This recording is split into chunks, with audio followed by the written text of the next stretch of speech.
Bonjour à tous, bienvenue dans Décoloniser, le podcast consacré à l'actualité antiraciste. Mon nom est Malika Salin et je vous retrouve chaque semaine pour aborder une question en lien avec le racisme. Décoloniser est un espace où parler de lutte, de résistance et où essayer de comprendre comment fonctionne le racisme pour mieux le combattre.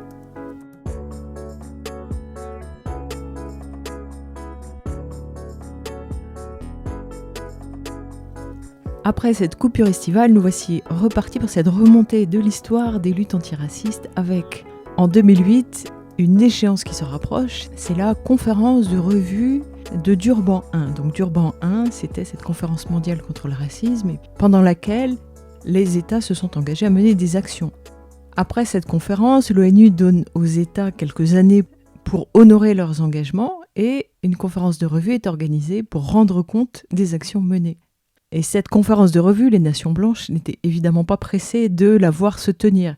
Elle se prépare, elle est censée avoir lieu en 2009 à Genève, et donc en 2008, la préparation française de l'antiracisme institutionnel va passer à la vitesse supérieure. Ça, on le verra en fin d'épisode, mais avant ça, on va survoler l'année 2008 qui commence par le lancement du plan Espoir banlieue.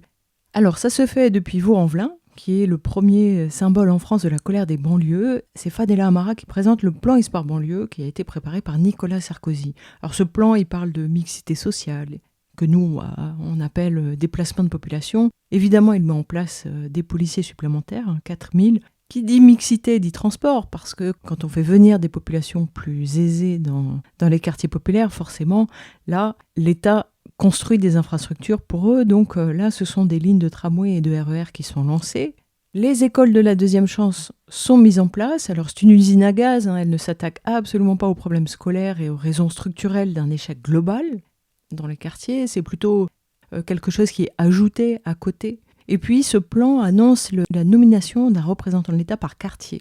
C'est vraiment l'équivalent contemporain du caïd, d'autant que parfois, c'est comme à Toulouse, ce représentant de l'État est issu lui-même des banlieues et donc il s'engage, quand il est nommé, à faire tout son possible pour maintenir l'ordre sur le territoire qui a été mis sous son autorité. Et bon, pour finir, le plan Espoir banlieue, comme tout plan banlieue, il annonce des moyens supplémentaires, mais c'est parfaitement symbolique. Ici, ça représente quelques centaines de millions vraiment dérisoires. Le DAL, RESF et le MIB manifestent pour dénoncer un énième effet d'annonce et l'absence de moyens financiers. Début 2008, c'est aussi la sortie de Histoire politique des immigrations de Abdelali Hajat et Ahmed Boubaker, qui est dans le prolongement du travail qui a été engagé autour de la mémoire de l'immigration par quelques acteurs comme le Tacti Collectif ou le FSQP.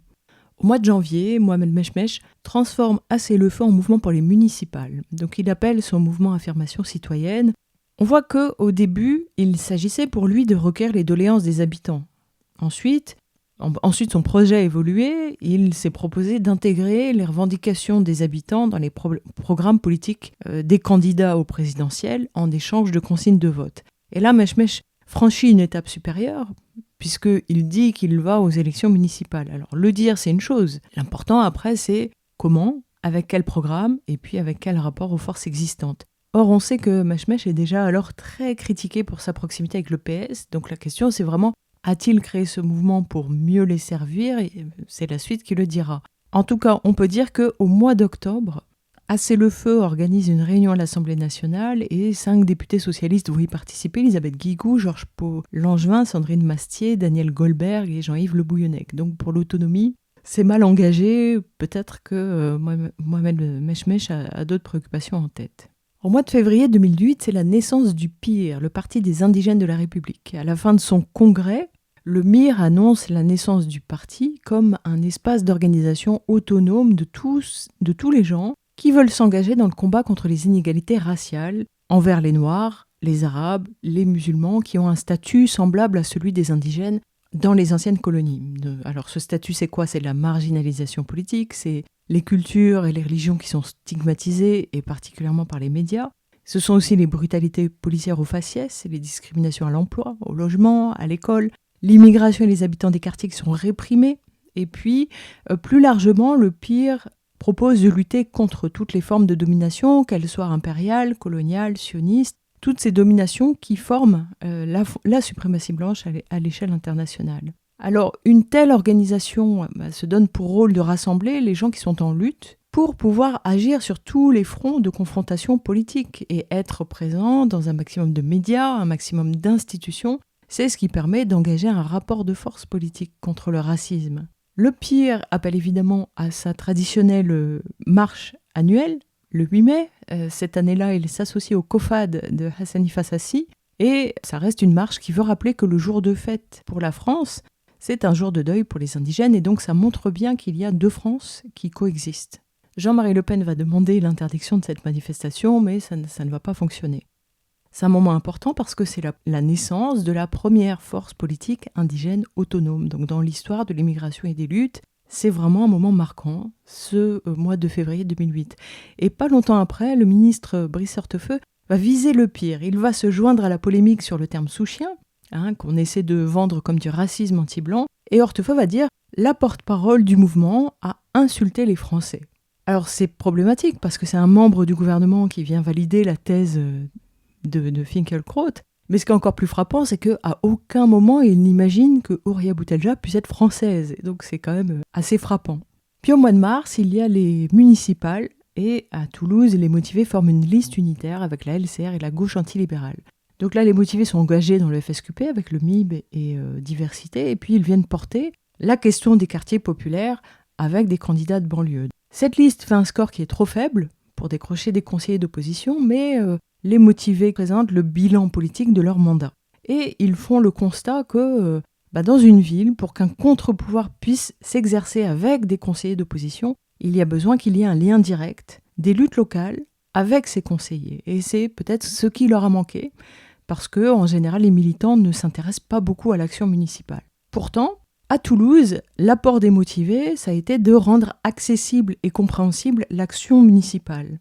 Ils ont démontré que c'est pas en période électorale qu'il faut s'y intéresser, parce que dans ces conseils municipaux, il se décide énormément de choses qui nous concernent directement. Quand on délègue aux élus ou aux conseillers d'opposition, on se dépossède complètement. Donc l'action des motivés tout au long de ce mandat, elle est complètement anti-électorale, parce que c'est quoi ? C'est des publications, la construction d'outils, d'espaces pour échanger, pour se former. Et c'est une action qui a réussi à réduire modestement la fracture entre les habitants et l'action municipale. On peut prendre plusieurs exemples. Par exemple, apprendre à lire les délibérations municipales et comprendre les enjeux derrière. Ça peut être décrypter les choix budgétaires d'un maire, qui n'est pas simple, parce que en général, les mairies font le nécessaire pour que ce soit illisible. Et donc, le fait que les habitants ne puissent pas mettre leur nez dedans, ça leur donne aussi une forme de liberté. Mais ça peut aussi être l'utilisation de tels locaux associatifs qui sera discuté au prochain conseil. Et donc, les motivés se font le porte-parole de l'association ou du collectif qui est directement concerné. Donc, c'est tout un savoir-faire collectif qui a été développé au long d'un mandat, qui est inédit, qui est méconnu, qui est peu répliqué. Et le malheur étant que les gens restent attachés à une image électorale de cette liste. Et c'est un peu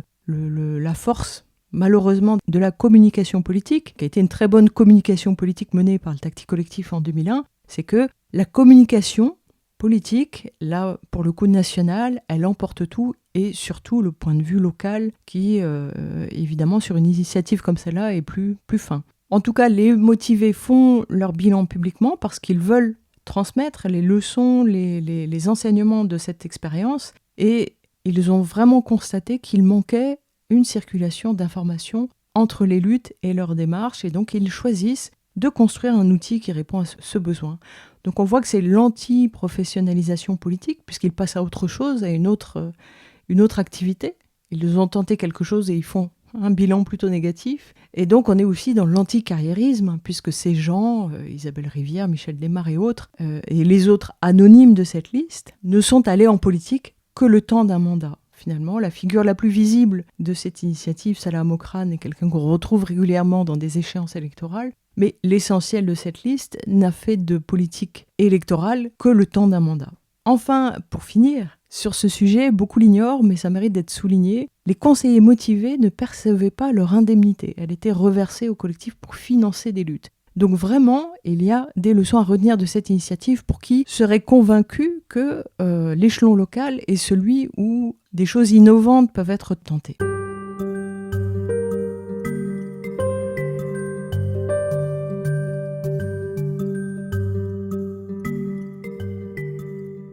Le 17 avril, c'est le décès d'Aimé Césaire, qui était un communiste repenti. On l'écoute ici dans le documentaire qui raconte le premier congrès des écrivains et artistes noirs. Nous sommes des déportés. Nous avons été transportés, exploités, humiliés, initiés à la civilisation européenne. Mais au point où nous en sommes, il faut faire le point. Où en sommes-nous ? Qui suis-je ? Et bien entendu, une fois que vous avez dit qui suis-je, la deuxième question se pose tout de suite. Que dois-je faire ?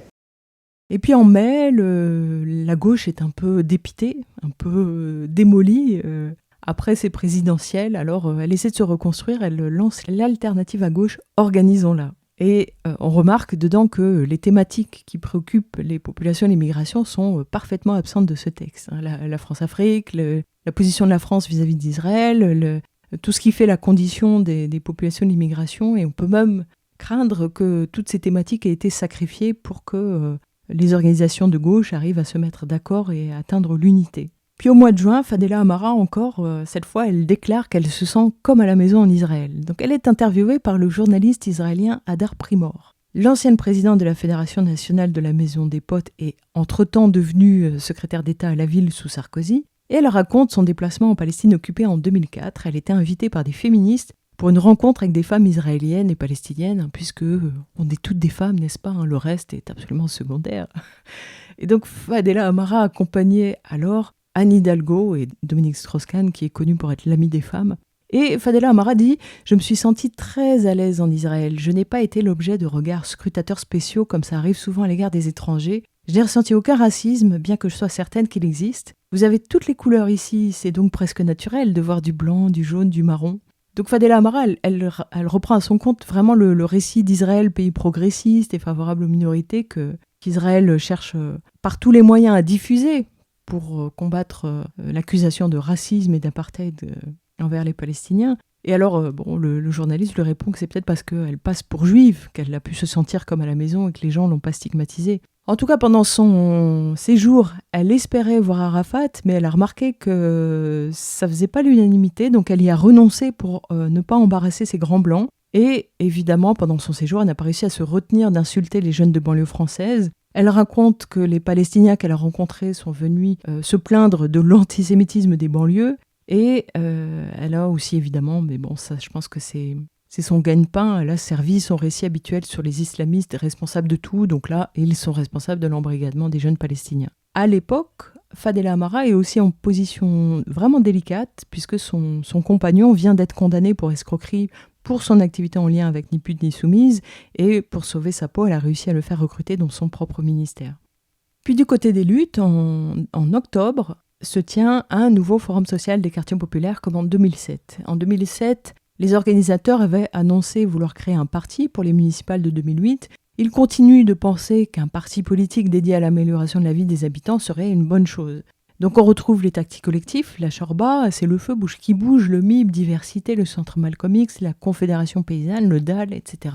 Et cette fois, ils sont présents à Nanterre. Alors, Tarek Kaoutari explique qu'ils veulent mettre en place un mouvement des quartiers, comme ça a été tenté plusieurs fois, notamment dans les années 80. Il dit que ce serait un mouvement des banlieues qui ferait entendre la difficulté de vivre de leurs habitants qu'elles jugent abandonnés par la classe politique. Lors des municipales de 2008, Nordine Isnasni, militant du MIB, qui avait fait partie du staff de campagne de José Bové au présidentiel, s'était présenté à Nanterre sur une liste d'union de la gauche derrière Patrick Jarry. C'était une liste PCF, PS, Vert, MRC, militants d'initiative citoyenne. Et les Moussé Hakim de Tactique Collectif étaient d'ailleurs venus chanter en soutien à leur liste, et la liste avait gagné. Nordine Isnasni est donc devenu conseiller municipal PCF. Il a donc accueilli ce forum social des quartiers populaires dans sa ville à Nanterre. Le maire est aussi présent au forum, il est venu parler de la relation entre les habitants et les mouvements des quartiers, et les organisations politiques de gauche, ou plus exactement la gauche plurielle, qui, à cette époque-là, on peut considérer en lambeaux. Les participants sont très sévères avec l'EPS, avec le PCF, sur le thème des violences policières, de l'exclusion scolaire, sociale, urbaine. La politique du maire est dénoncée aussi, mais on a un peu le sentiment que c'est trop tard. C'est-à-dire que ces choses-là, ces discussions, ces négociations avec un maire, c'est quelque chose qui se négocie en amont, pas une fois que le maire est élu, puisque le rôle du conseiller sera d'appliquer la politique qui a été définie par le maire. Donc ils débattent également du logement, des rénovations urbaines, des violences policières, de l'éducation, de la discrimination au travail, du traitement médiatique des banlieues, des concurrences des identités et des communautés, et du business de la diversité. Il y a en tout une 50aine d'associations à ce forum. Il n'y a pas que des débats, il y a aussi de la musique avec le Tacti Collectif, des chansons et leurs chansons de l'immigration et du théâtre. Au mois d'octobre, le tout jeune Pierre tient un meeting où les participants annoncent qu'ils ne voteront pas pour les gros candidats au présidentiel, puisque là, c'est les avant-primaires. Pendant ce meeting, des représentants de divers collectifs prennent la parole. On retrouve le mouvement citoyen du Menton en Yvelines, l'Alliance Noire Citoyenne, le mouvement pour une nouvelle humanité, la coordination anti-démolition de Poissy, Génération Palestine, etc. Et leur mot d'ordre est très clair, c'est « voter utile, c'est boycotter les droites et le PS ». Donc, on est très en amont des présidentielles, il y a les régionales qui arrivent et les participants mettent en garde la gauche. Nous ne jouerons plus le rôle de réservoir de voies de secours. Puis Obama est élu, qui est donc le pouvoir blanc à visage noir. Au mois de novembre, c'est l'édition d'Origine contrôlée qui cette fois est menée en partenariat avec l'Humanité et se positionnant comme des héritiers de l'immigration, les Tacti Collectifs veulent que les chansons de l'immigration soient reconnues comme des chansons de France. Sur le plan politique, pendant ce festival, ils continuent leur travail sur la mémoire en précisant qu'ils sont loin de la repentance et de la nostalgie. Ils veulent écrire cette histoire et dire sa place dans l'histoire nationale pour interroger le présent et la place des Français issus de l'immigration aujourd'hui. Au mois de décembre se tient un colloque sur la résistance à la Sorbonne où le Pire donne la parole à Ali Fayad notamment, qui est député au Parlement libanais et qui vient témoigner de l'agression israélienne de 2008 contre le peuple palestinien. Les partisans de la cancel culture vont se mobiliser. L'UEJF va essayer de pénétrer dans la salle pour saboter, mais leur tentative de perturbation échoue. Et ils vont donc jouer les victimes, annonçant porter plainte contre les organisateurs pour insultes et agressions physiques. On sait, aujourd'hui, qu'en 2021, un tel colloque mettant en lumière les exactions israéliennes contre des Palestiniens ne pourrait plus avoir lieu dans une université comme la Sorbonne, grâce à la cancel culture d'État. Et enfin, en décembre, plusieurs organisations lancent une campagne contre les pratiques policières violentes. C'est la campagne « Police, personne ne bouge » qui est lancée exactement 22 ans après la mort de Malik Oussekine. Elle est encore nécessaire puisqu'en 2008, les morts seront Elvis Akpa, Joseph Garner, Reda Semoudi, Beba Traoré, paix à leurs âmes. Donc, il est encore et toujours plus que nécessaire de lutter contre les brutalités policières. Donc cette campagne nationale, elle pointe du doigt les dérives de la police et particulièrement la mise en danger des citoyens et le fait que la police ne respecte pas les droits de l'homme quand elle utilise certaines pratiques et certaines techniques d'immobilisation quand elle interpelle, mais aussi parce qu'elle a des comportements humiliants, violents, disproportionnés, qui se banalisent et dont sont victimes des innocents, des justiciables. Donc cette campagne est menée par le FSQP en partenariat avec la LDH, le NPA, C'est le Feu, le MRAP et les comités Hakim Hajimi et Lamine Dieng. Et du côté de Gaza, la situation est extrêmement tendue puisque c'est le début de l'offensive de Gaza le 27 décembre. Il y a d'énormes mobilisations contre le massacre à Gaza partout en France. Les manifestants battent le pavé pour exiger que l'Europe fasse cesser les crimes de guerre israéliens et oblige Israël à se conformer enfin au droit international qui est violé par Israël depuis des décennies. Et malheureusement, la préparation de la conférence contre le racisme de Durban II peut laisser penser que leurs revendications ne seront pas écoutées.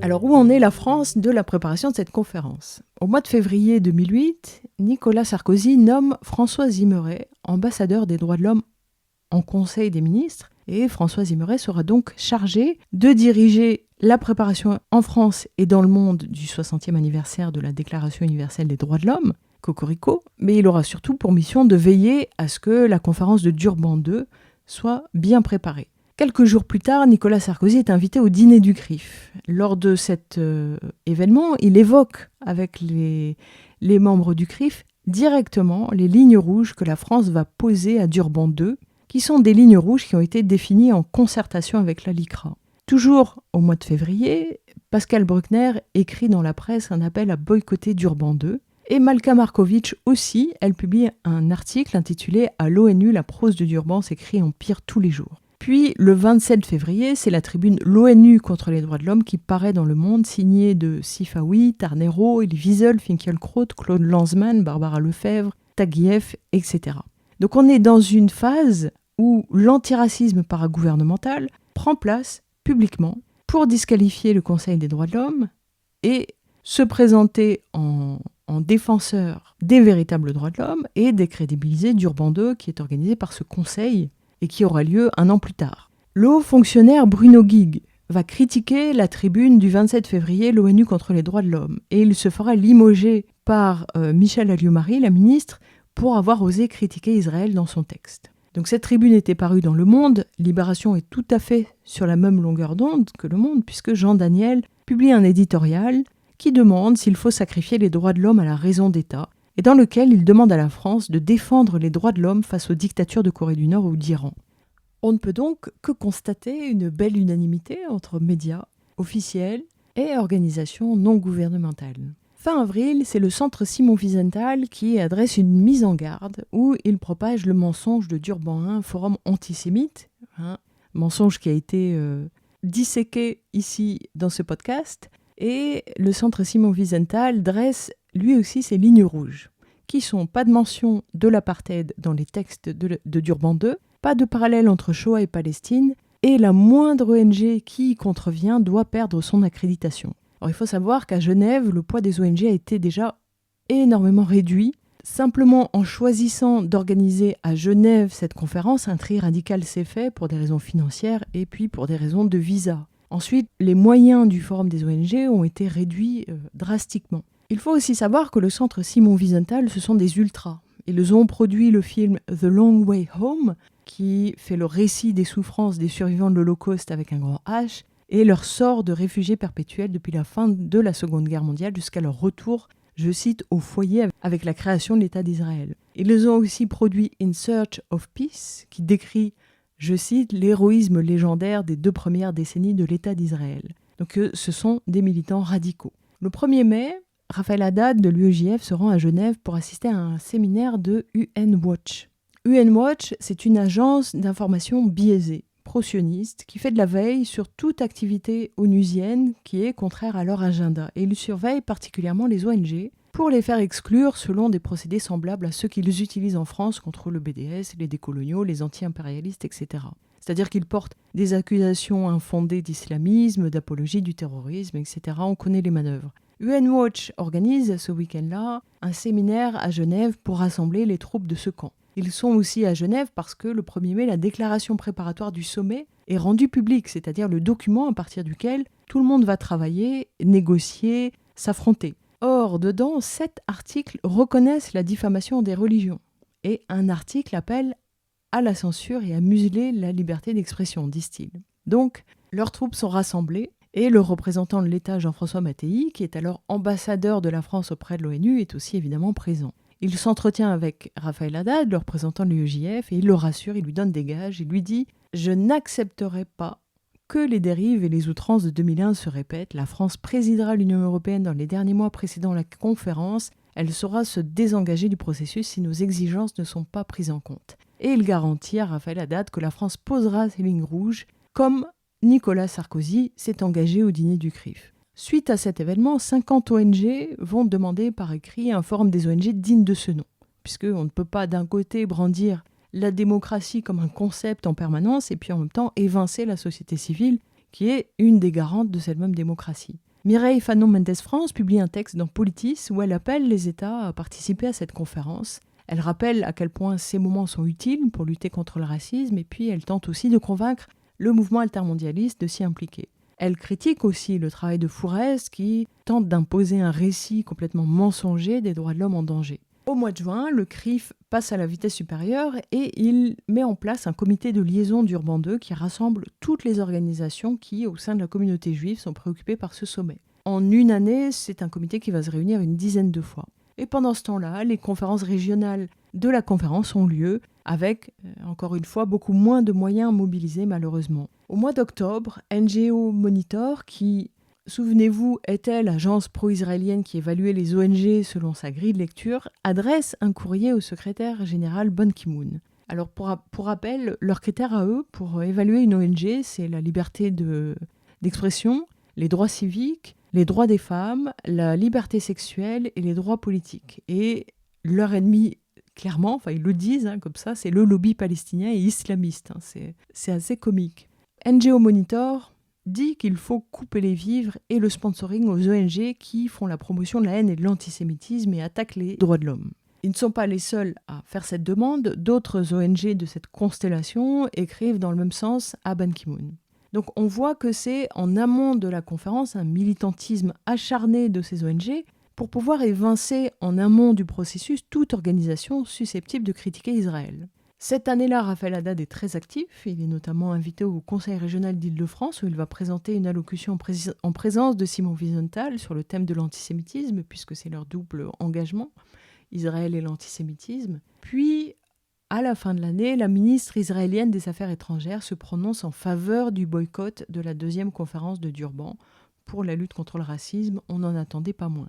Donc on constate, encore une fois, une action coordonnée de la part d'organisations non gouvernementales, de la part d'officiels et avec un soutien assez important des médias qui mettent en avant leurs demandes et revendications. Et c'est quand même assez inhabituel, étonnant de voir tous ces acteurs travailler ensemble.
Siku ya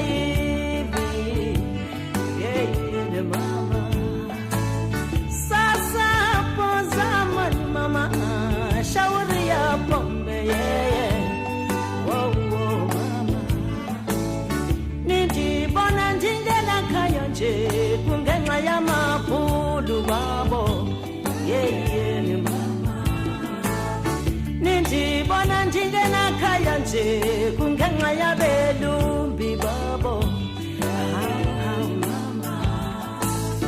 nindibona ndizula nje kungenxa yamabhulu